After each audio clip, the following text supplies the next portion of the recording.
Hello and welcome friends, स्वागत है आप सभी का YouTube channel masters in ethical hacking पे। तो दोस्तों, आज मैं बताने वाला हूँ आपको साइबर वर्ल्ड से जुड़ी 3 ऐसी कहानियों के बारे में जो आपका साइबर क्राइम के प्रति सोचने का नज़रिया है बदल देंगी। इन कहानियों से ना कि आपको बहुत कुछ सीखने का मौका मिलेगा और भी कुछ ऐसे टूल्स के बारे में भी पता चलेगा जो आपको आगे क्रिमिनल्स को पकड़ने में मदद करने वाले हैं। कंप्लीट वीडियो बहुत ही हेल्पफुल है। स्टोरी तो है ही है, उसके साथ साथ इन्वेस्टिगेशन और बहुत सारी ऐसी काम की चीज़ें आज आपको इस वीडियो में देखने का मौका मिलेगा जो जनरली यूट्यूब चैनल्स पे नहीं बताए जाते। कंप्लीट वीडियो एजुकेशनल पर्पज़ के लिए है। मेन मोटिव इसका ये है कि आप लोग समझें कि वास्तव में किसी भी साइबर क्रिमिनल को कैसे पकड़ा जाता है, या फिर कुछ ऐसी गलतियां जो एक्सपर्ट से हो जाती हैं और वो गलतियां नहीं करनी चाहिए। तो ऐसा बहुत कुछ आपको इस वीडियो में सीखने का मौका मिलेगा। तो चलिए दोस्तों, शुरू करते हैं आज के इस इंटरेस्टिंग टॉपिक को, द 3 स्टोरीज़। तो कहानी जो हमारी फर्स्ट स्टोरी है वो है डेनिस रेडर को लेकर। डेनिस रेडर एक सीरियल किलर था जिसने 30 सालों के अंदर 10 से ज़्यादा लोगों का मर्डर किया। अब ये जो डेनिस रेडर है ये पुलिस की पकड़ में आ ही नहीं रहा था और इसने पुलिस को सीधा सीधा चैलेंज भी कर दिया। 2005 में उसने एक फ्लॉपी का इस्तेमाल किया और उस फ्लॉपी में कुछ सीरियस मैसेज लिखकर भेज दिया जो कि पुलिस के लिए एक सीधा सीधा चैलेंज था। इन्वेस्टिगेटर्स जो थे वो एक नॉर्मल तरीके से इस केस पर इन्वेस्टिगेशन कर रहे थे। डीप रिसर्च अगर करते, ये मेरा पर्सनल मानना है कि अगर वो इस पे डीप रिसर्च करते तो केस को सॉल्व होने में 30 साल नहीं लगते, क्योंकि रेडर को अरेस्ट किया गया 31 साल के बाद और उसके बाद उसको वो खुद को गिल्टी उसने माना। गाइस, केस में जो सबसे बड़ी गलती थी या सबसे बड़ा मेन जो पार्ट था वो था डेनिस रेडर के द्वारा भेजी गई फ्लॉपी डिस्क। जब इन्वेस्टिगेटर्स ने इसे फोरेंसिक इमेजिंग की मदद से बिट बाय बिट उसे चेक करना स्टार्ट किया, तब उन्हें पता चला कि सेम फ्लॉपी के अंदर कुछ डिलीटेड वर्ड डॉक्यूमेंट्स हैं, एमएस वर्ड की फाइल्स हैं। और जब उन्होंने एमएस वर्ड के डॉक्यूमेंट्स का मेटा डेटा देखा तो उन्हें वहाँ पे एक बहुत बड़ा हिंट मिला जो था क्रिस्ट लूथरन चर्च। तो ये इतना बड़ा हिंट था कि जहाँ से उन्हें पता चल गया कि इसकी जो शुरुआत है कहानी की कहाँ से हुई है, और सिर्फ ये एक अकेला नाम जिसकी मदद से वो डेनिस रेडर को पकड़ पाए। लेकिन इस केस में सबसे बड़ा जो डिले हुआ, अगर शुरुआत में ही वो लोग फ्लॉपी को अच्छे से मेज़र कर लेते, फोरेंसिक इमेजिंग उसकी अच्छे से कर लेते, तो शायद इतना लंबा टाइम नहीं खिंचता। तो यहाँ पे ये एक सबक भी है और एक सूझबूझ भी है कि कई बार छोटी छोटी गलतियाँ जो होती हैं उनकी वजह से क्रिमिनल्स आसानी से पकड़ में आ जाते हैं, या इन्वेस्टिगेशंस जब की जाती हैं तो इन्वेस्टिगेटर्स कोई गलती कर देते हैं जिसकी वजह से एक नॉर्मल केस भी बहुत लंबा खिंच जाता है। तो आपको यहाँ इस कहानी से ये सीखने का मौका मिला कि डिलीटेड फाइल्स जो होती हैं या इस तरह का जो डेटा होता है वो वापस आ सकता है।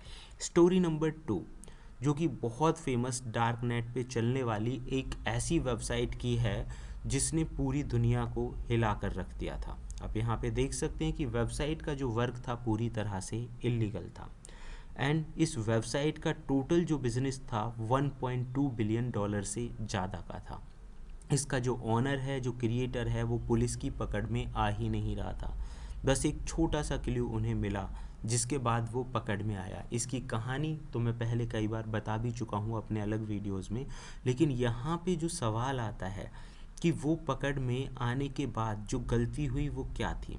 तो गाइज़, जैसे ही उसे वो पकड़ने पहुँचे तो वहाँ उनका लैपटॉप, यानी कि जो रॉस एल्ब्रेट था जो उस वेबसाइट का क्रिएटर था, उसका लैपटॉप रनिंग कंडीशन में मिल गया। और यहाँ पे जो सबसे बड़ी गलती हुई, एक एजेंट जो एफबीआई का एक एजेंट था उसने सीधे सीधे उसे लॉगिन कर लिया एडमिन पैनल को, वेबसाइट के एडमिन पैनल को, और बिना डॉक्यूमेंटेशन के। क्योंकि आप लोगों को मैं बता दूं कि इस तरह का कोई भी काम, जब कोई भी लैपटॉप हो या डिजिटल गैजेट्स हो उसे कस्टडी में लिया जाता है तो प्रॉपर डॉक्यूमेंटेशन होते हैं। तो यहाँ पे तो उन्होंने सीधा सीधा लॉगिन कर दिया, सबसे बड़ी गलती यहाँ पे ये हुई। बाद में यही एक छोटी सी जो गलती थी उसका फ़ायदा उठाया डिफेंस ने और क्लेम किया कि ये जो एविडेंसेस हैं ये प्लांट किए गए हैं। वास्तव में ये एविडेंस प्लांट नहीं किए गए थे। एक छोटी सी गलती की वजह से जो सिंपली केस सॉल्व हो जाता वो बहुत ज़्यादा हार्ड हो चुका था, लेकिन बावजूद इसके बाकी प्रूफ्स के आधार पर उसे लाइफ सेंटेंस यानी आजीवन कारावास की सज़ा सुनाई गई। यहाँ पे सीखने वाला जो सबक है वो ये है कि चाहे आपकी तैयारी बहुत अच्छी हो, लेकिन एक छोटी सी गलती यानी कि डॉक्यूमेंटेशन पूरा नहीं किया गया, सिर्फ इस छोटी सी गलती की वजह से केस जो था कोर्ट में वीक हो गया। तो बड़ी बात है प्रूफ करना चीज़ों को लेकर। देखो, क्रिमिनल को पकड़ लेते हैं कई बार, लेकिन उसको प्रूफ भी करना होता है कि क्राइम इसी ने किया है। ये छोटी छोटी जो गलतियां हैं साइबर क्रिमिनल्स को पकड़वाने में काफ़ी मदद करती हैं। स्टोरी नंबर 3, ये लेटेस्ट 2015 का केस है जिसमें जर्मन विंग्स फ्लाइट 9525 के को पायलट को लेकर है। सबसे बड़ी और ज़बरदस्त बात इस केस की ये है कि इसमें जो मेन सस्पेक्ट है, जो कि को पायलट था फ्लाइट का ही, जिसने इंटेंशनली 150 लोगों को नुकसान पहुंचाया। अब आप समझ गए, 150 लोगों को ना कि सिर्फ नुकसान पहुंचाया बल्कि पूरा का पूरा प्लेन उसने क्रैश कर दिया। ये अपने आप में एक बहुत बड़ी बात थी। इस केस के अंदर जो 2 चीज़ें सामने आई वो थी 2 टैबलेट्स जो उसके घर में मिली। बड़ी बात ये थी कि दोनों टैबलेट्स को किसी ने तोड़ा था, फिजिकली टूटी हुई थी। तो इन्वेस्टिगेटर्स ने पाया कि ये इनके अंदर भी कोई जो प्रूफ है वो नहीं बचा है। लेकिन मैं आपको फिर बता देता हूँ कि अगर चीज़ों का या फोरेंसिक का सही इस्तेमाल किया जाए तो बड़े से बड़े केस को सॉल्व किया जा सकता है। तो इस केस में भी सेम वही रहा। यहाँ पे कुछ डिजिटल टूल्स और गैजेट्स का इस्तेमाल किया गया और उसके बाद उसकी सारी जो हिस्ट्री थी और बाकी जो डिटेल्स थी वो निकाली गई टूटे हुए टैबलेट से। दैट मीन्स यहाँ पे ये चीज़ आपको सीखने का मौका मिला होगा कि अगर चीज़ें टूट भी गई हैं तो उनमें कहीं ना कहीं एविडेंसेस रहते हैं। और उसके अंदर जो उसने सर्च की हुई थी वो काफ़ी चौंकाने वाली थी। आप यहाँ पे देख सकते हैं कि उसने जो सर्च किया हुआ था वो कितना डेंजरस था।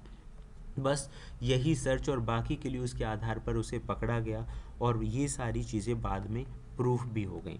तो इस पूरे एविडेंस से हमें सीखने को मिलता है कि कभी भी ऑन डैमेज डिवाइसेस अगर आपको मिल जाती हैं तो आपको ये नहीं है कि कोई भी सबूत नहीं है या इनसे कुछ नहीं निकाला जा सकता। अगर प्रॉपरली प्रिजर्व किया जाए चीज़ों को और सही टूल्स का इस्तेमाल किया जाए तो सच्चाई को बाहर लाया जा सकता है। तो ये थी हमारी साइबर वर्ल्ड से जुड़ी हुई 3 ऐसी कहानियाँ। आप मुझे कमेंट बॉक्स में कमेंट करके बताएं कि इनमें सब में से सबसे जो बेहतर स्टोरी है वो कौन सी है, या आगे हम किस तरह की स्टोरीज़ को इंक्लूड करें। तो गाइस, फ़िलहाल इस वीडियो में जानेंगे हम सिर्फ इतना ही। चाहते हैं कि ऐसी ही इन्फॉर्मेशन आपको मिलती रहे तो देखते रहिए YouTube channel masters in ethical hacking. Thank you friends, good bye.